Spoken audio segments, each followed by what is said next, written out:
Welcome to Nevada Newsmakers. On the broadcast today, Bob Lucey joins us. He's on the RTC of Washoe County. He's also the Vice Chairman of the Washoe County Commission, and he's also high up in NACO. All coming up on an all-new Nevada Newsmakers. Retail's impact on Nevada's economy? Enormous.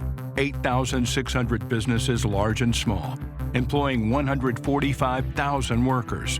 And last fiscal year, retail paid tax on nearly $60 billion in sales. We're the Retail Association of Nevada. We support retail, we help it grow, and we mean business. RANNV.org. Take a look at Pro Group Management and see how your workers' comp requirements can be met head-on. By taking a proactive approach, Pro Group can assure that your company is meeting or exceeding state and federal standards. As you move forward in your industry, Pro Group moves with you, simplifying regulatory tasks, clearing the way so you can get the job done and look to your future success. Pro Group Management, workers' comp that works for you. Early in the morning or throughout the night, professional truck drivers are on the job, serving you, safely moving freight that's crucial to our economy. From the oldest industries to our newest innovators, from the exotic to the everyday, trucks are everywhere, moving everything. Never afraid to embrace a future that makes Nevada and our nation stronger. Trucking moves America forward. This is Nevada Newsmakers with host Sam Shad, a no-holds-barred political forum. Now, from the Nevada Newsmakers broadcast headquarters, here is Sam Shad. And back on Nevada Newsmakers, we're delighted to welcome back to the program Bob Lucey. He is the Vice Chair of the Washoe County Commission. Pleasure to have you back on the program, sir. Hey, Sam. Thanks to be here. Proud to be here. And in the last week, we got announcements that National Association of County, or Nevada Association, I'm sorry, let me correct myself, the National Association of Counties made several key presidential appointments, and you are now going to serve on the National Transportation Steering Committee in role of subcommittee vice chair. That's correct. So that is a big deal. Yeah. And then you're also going to become vice president of Nevada, or NACO, which is the Nevada Association of Counties. Correct. Coming up in January 2020. Yeah. So two big appointments there. Explain what the role will be on the National Transportation Steering Committee. So I've always, ever since my election, tenure in office, I've served at NACO and at the National Association of Counties. And one of the steering committees that I've always been interested in, obviously, was transportation and how that policy was basically directed at the national level and how the counties played a major role in that. And so I've sat on that committee, just been interested in, over the last couple of years, I've become a little bit more actively involved. And this year, an opportunity came up. I knew I met the president, the current president of NACO. She's a personal friend of mine, a commissioner from Nebraska. And we had a frank conversation. I told her I'd like to serve and participate, and I was able to get the vote of my peers and serve, and now I serve as the vice chair of the subcommittee for transit and rail. So that'll be guiding policy in regards to any transit issues or rail issues as it pertains to federal infrastructure and those types of bills. So it'll be very interesting stuff. Have you been looking at what's going on in Southern Nevada with Virgin trains and the high-speed train that's going to be going from Las Vegas to Victorville and back? I've paid attention a little bit to it. I don't know the breadth of it. I know obviously there is a large push to continue to push towards that. I know Tina Quigley from Southern Nevada RTC has left RTC and is now going over to Virgin Trains to work with on that project. So there's a lot of interesting things to come. I don't know enough about it yet. I want to spend some more time down in Las Vegas and figure out what's really going on. But it sounds like a wonderful project, and it's going to be neat. Well, and it's taken years to come together, and finally it looks like they're going to get the funding, although they need the legislature to do some things to help in terms of the funding, right. I guess with bonding, et cetera. And you know, we haven't talked about this on the show yet, and I'm glad you brought it up. I think Tina Quigley has been an amazing asset for RTC in Southern Nevada, and Absolutely. I think it's a, you know, I mean, they will find somebody to replace her, but she's going to be tough to replace. Totally, and you know, I think when you have somebody that has that breadth of knowledge, and Tina's always been a phenomenal big thinker. She's done a lot of great things for Southern RTC in the sense that she's moved that program ahead in Lightspeed in regards to some of the autonomous buses stuff that they've worked on down south, some of the major road projects. I mean, it's such a unique network to run down there, and just transit alone is a big issue down there.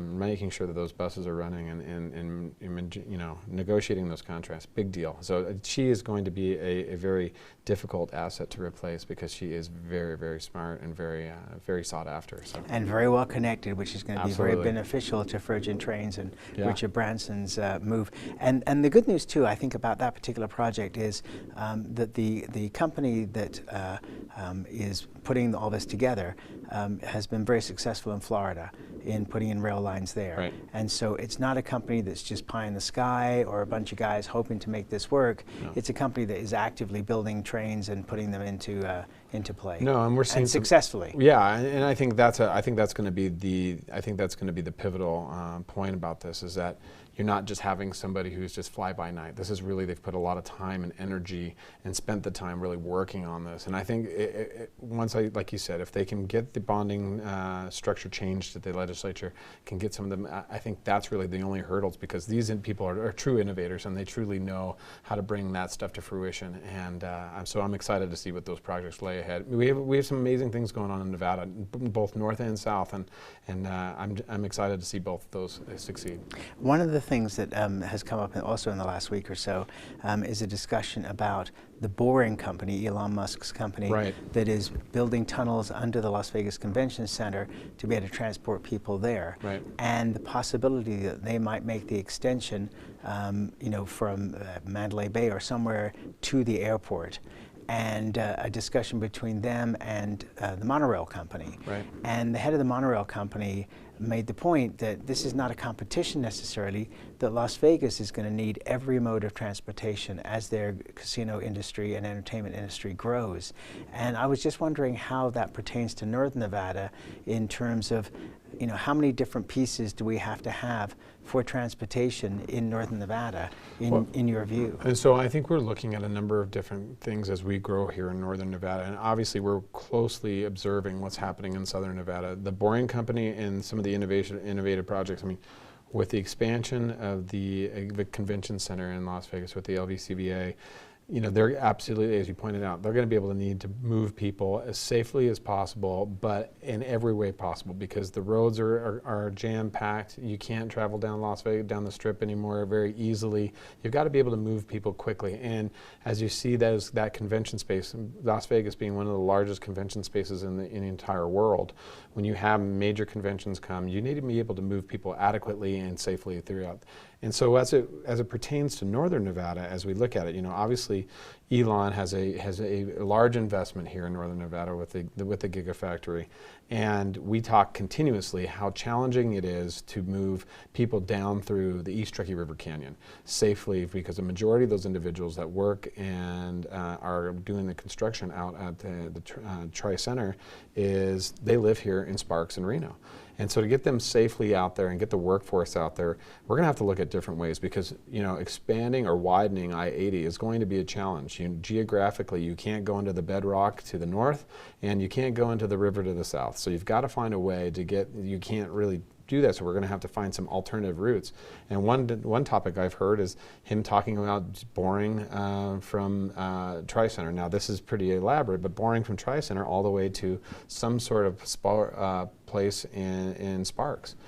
So have you actually heard that from his mouth, or is that just... That's hearsay. That's just this rumor that I've heard out there. I don't know how viable it is, but I mean, these are ideas that are being thrown out there that we've been retaining. So I mean, we'll kind of keep an eye on seeing how far they can dig these underground tunnels and what they can do with that, and so it's interesting to me. One of the other things Lance Gilman has talked about, one of the founders of TRI, in terms of I-80, is that, you know, you're talking about bedrock, but he's saying that that's really going to be only one of the ways that you can widen I-80 is to go into that bedrock. Right. But the cost is so high. It's tremendously high. Do you see any chance of that in the, you know, and RTCs, airports are 30-year planners. They're not people that plan something over the next 15 minutes. Right. So do you even see that in a 30-year plan? At this point, not yet. And here's a number of reasons why. Obviously we talk about the BUILD Act that's currently funding infrastructure from the federal level. That is funded, but not to the tune of what you would need to actually widen that road. So we would rely heavily on state and local taxes to make that come to fruition. And then to plan that out over 30 years, the type of construction and the NEPA process that you would have to do, it's tremendous. I mean, Project Neon was a 30-year idea, and that just with the folks that may not know what that is, this was a major widening around the Spaghetti Bowl area down in Southern Nevada on I-15, which is the main corridor. Correct. Where all the major casinos are. Right, and so that took 30 years. Southeast Connector. And it's almost done. It's almost done. Southeast Connector is done, Yes. but that was a 20-year project. I mean, that took literally 20 years. And now you're talking about a 13-mile stretch of highway, federal highway, that is a massive connector for east to west. And you're going to widen that through an area that's solid bedrock in places. I think that's a pretty major undertaking, and it's just not going to happen overnight. Do you see I-11 expansion from Las Vegas north in the next 30 years? We keep talking about another CanMex highway, the Canada to Mexico connection to try to bring forth that commerce and really elevate that commerce. However, and there are sections of that are completed. Obviously the Arizona to Las Vegas sections are completed, and obviously the bridge was a part of that. Well, discussion. Let's say that the discussion. I mean, Arizona is still struggling to get their portion of it done. Yeah, I mean, absolutely. Nevada has built the from the border up to around Boulder City. Yeah. But I mean, that was really another project that was a second project that was kind of co-labeled put in as there. I-11, right? Yeah. And that's fine. I mean, that's okay. And I mean, that might be a way we piece this together. But to truly get the sole funding for an entire I-11 project from the Mexican border the Mexico border all the way up to the Canadian border, that's a major undertaking. And I just don't see it currently in the funding, and we haven't seen the appropriations for that at the federal level that you're going to really see it. I mean, I'd love to see it come to fruition. I think Nevada would dramatically benefit from that. However, I just do not. There's so many challenges out there right now, and we keep getting roadblock after roadblock, and no pun intended, but that's really what we're seeing. Do you think that as part of the president's strategy for re-election, that he is going to, come up with an infrastructure bill that would really make sense, whether it gets passed before the election or not, but the idea that he would actually come up with a specific proposal? Is that the sense you're getting from D.C., or has that really just been pushed to the back burner? I think it's really, in my opinion, and from my time in D.C. and spending time with the delegation and members of different transportation committees back there, it really isn't something that's been brought forward again. I mean, we saw in his first round, in his first election campaign, that was one of his big promises, and in his first 100 days, he came out strong with the infrastructure plan. But ever since then, when it got no legs and never got anywhere, it really hasn't. We really haven't seen it. And actually, the last trip I had to D.C., I spent some time at the Department of Transportation in Secretary Chow's office, and there really wasn't any discussion. We keep asking about, are we going to see a bigger infrastructure package come through, or what's that going to look like? And very tight-lipped, not a whole lot of discussion about it. You would think there would probably be a little bit more forward about that if that was something that was on the horizon, and I don't see it being one on the horizon. All right, let's take a break. More with Bob Lucey, Vice Chairman of the Washoe County Commission, when we come back. Tamarack Junction is South Reno's hotspot with over 450 of the latest slots and video games. Sully's Sports Bar, the Dining Car Restaurant, William Hill Sportsbook, and the Tamarack Steakhouse and Lounge. We're just north of the Summit Mall in South Virginia. Yeah. Ahern Rentals began as Signal Gas Station on Las Vegas Boulevard. Founder John Ahern grew the business by offering rentals. His son Don built on John's legacy, growing Ahern Rentals into the largest independently owned American rental company, with 89 locations in 30 states. Don also brought his experience and vision to equipment manufacturing with Extreme Manufacturing and Snorkel. Today, Ahern Rentals continues to bring its family values to a new generation. Learn more at ahern.com. Hi, I'm Eric Robnett, owner of Home Energy Experts. Has this ever happened to you? Honey, did you remember to turn down the thermostat? Forgetting to set the temperature? Not fun. We can help. Our new smart thermostat keeps the temperature set for your comfort all by itself. I'm feeling hot now. To increase your comfort, go to homeenergyexperts.com for details. That's homeenergyexperts.com. The signs and symptoms of cataracts can start out small with subtle changes in your vision. So don't wait. Be proactive and take your vision into your own hands. If you're experiencing the onset of cataracts or just have questions, contact your eye care professional or call Eye Care Associates of Nevada today. Dr. Hiss has years of experience specializing in the surgical correction of eye disorders and has completed over 84,000 vision correcting procedures. At Eye Care Associates of Nevada, we'll change the way you look at the world. The Tamarack Junction Steakhouse is known for signature steaks, handcrafted cocktails, and world-class wines. Join us Thursdays and Friday nights from 4:30 to 6:30 in the Steakhouse Lounge for live music, gourmet plates, and well-priced wines, just north of the Summit Mall on South Virginia. This is Nevada Newsmakers. And back on Nevada Newsmakers, we continue our conversation with Bob Lucey. He's the Vice Chairman of the Washoe County Commission and also will become Vice President of Nevada's NACO, the Nevada Association of Counties, in January 2020. So let me ask you, let's start in Clark County. What's the biggest issue that comes to NACO from Clark County? So obviously Clark County, well, let me back up a little bit. You know, obviously NACO is a very unique association that's comprised and people of don't really know that much about it. And so Nevada NACO, you know, NACO obviously stands for the Nevada Association of Counties, which is very similar to the National Association of Counties, so very easily confused. But there's the Nevada Association of Counties that represents all the counties here in the state. And we challenge issues from urban issues all the way down to rural issues, and that's really where we come together as counties to carry forward our legislative issues and policy direction from a county standpoint to the state legislature. And so currently the current vice president that's preceding me is Chairwoman Kirkpatrick, Maryland, from down south, and so her and I have a very close relationship and unique relationship where we talk a lot about how northern and southern Nevada issues align and what we can do for each other and help, you know, issues that... And by the way, if I can just interrupt for a second, it is really, and I found this fascinating over the last 10 years of doing this show, that so many of those issues do align. Oh, absolutely. You know, for example, most people wouldn't understand that cooperative extension plays a major role in southern Nevada, and how they utilize that for different programs throughout the city and throughout the county to help you know, young students and individuals gain different educations and different things of that nature. Whereas people would think cooperative extension is just built for farmers and ranchers in the north, and it's really not. And so we talk about cooperative extension. We talk about issues as it pertains to healthy communities, Medicaid's issues that are going to fall back on counties to make sure that we are paying for a certain amount of Medicaid for the residents. There are a number of issues that are probably plaguing Clark County, probably better asked Marilyn than me. And hopefully she will be on the show coming up in the beginning of December. Great, yeah, and she's a wonderful, I mean, what a wonderful lady, and does a lot of things for Southern Nevada and Nevada as a whole.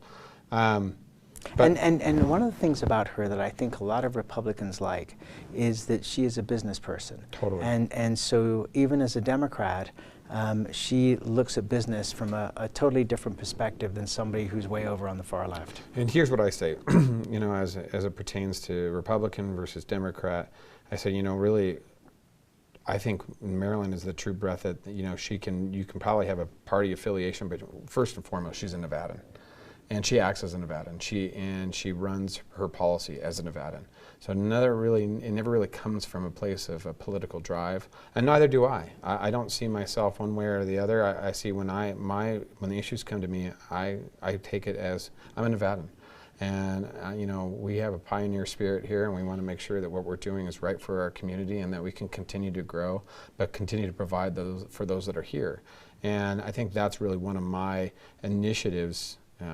Coming into Nevada NACO and taking that leadership role, is that I don't see this separation between county lines. I don't see this separation between parties or north and south. I see it as these are all issues about people. These are all faces that we deal with.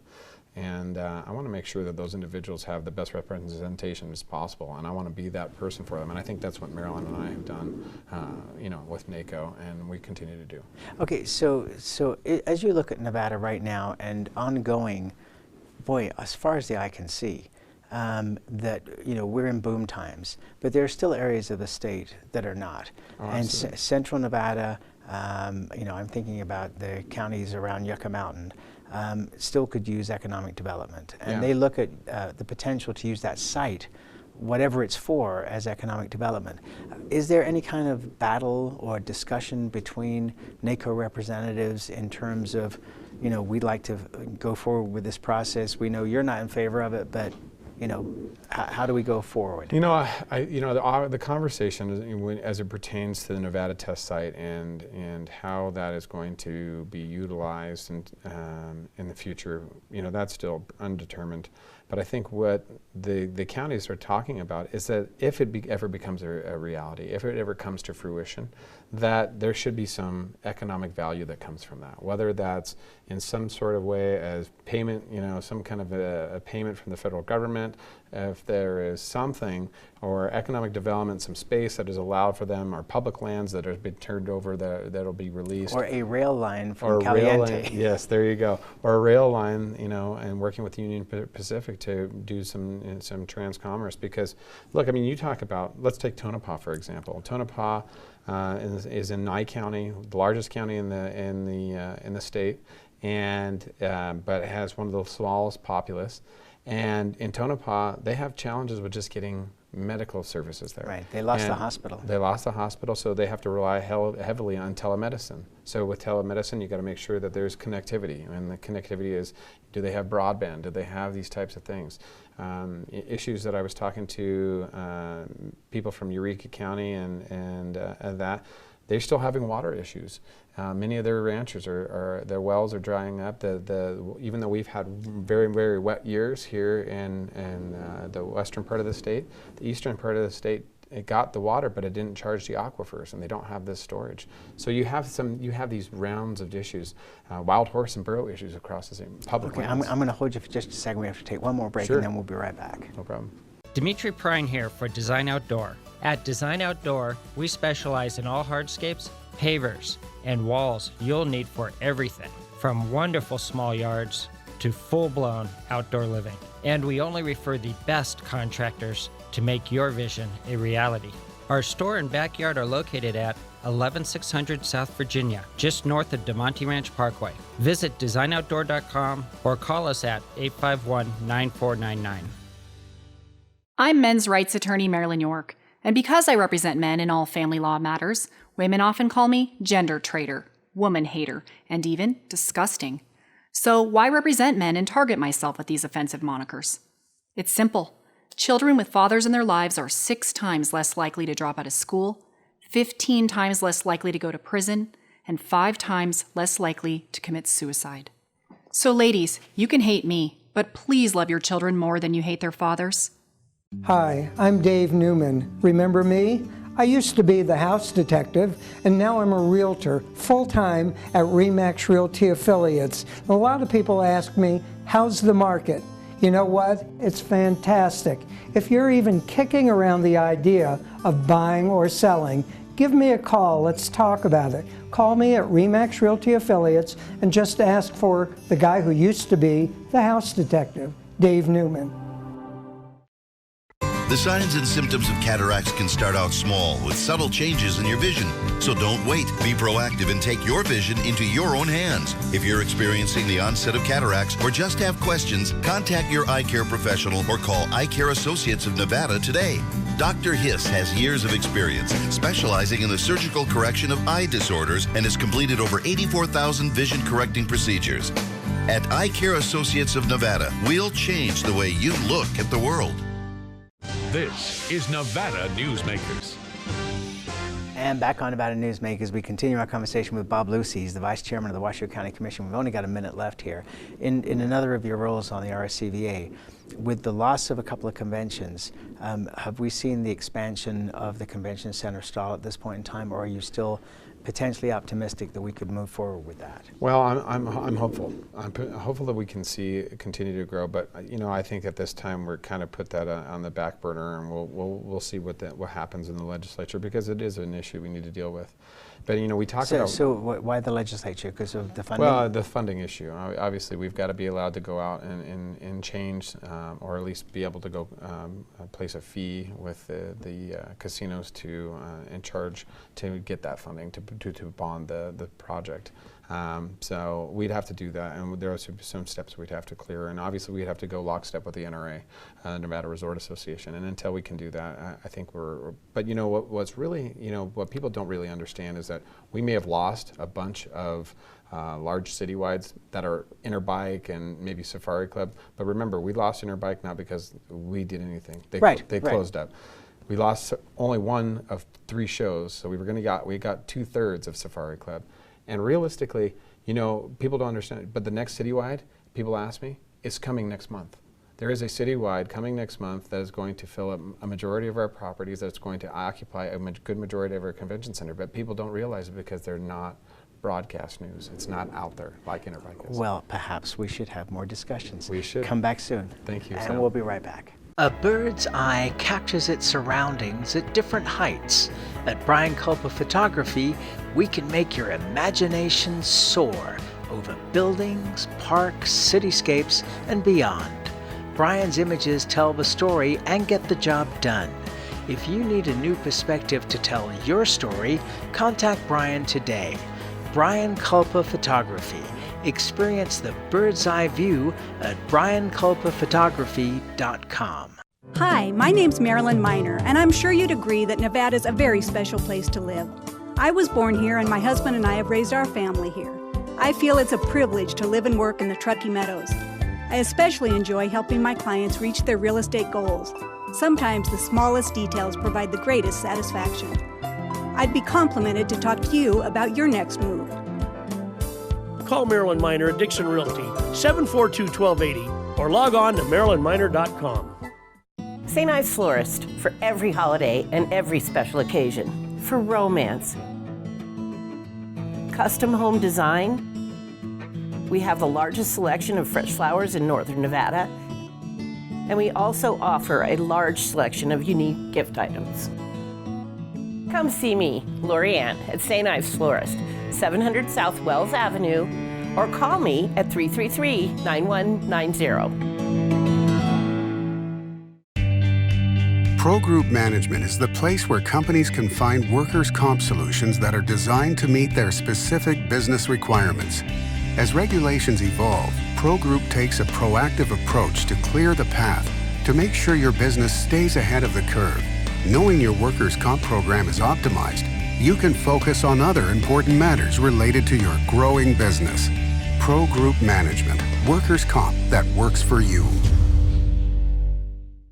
As always, you can watch Nevada Newsmakers 24 hours a day at nevadanewsmakers.com. You can also download podcasts of the show free of charge at iTunes or wherever you get your podcasts.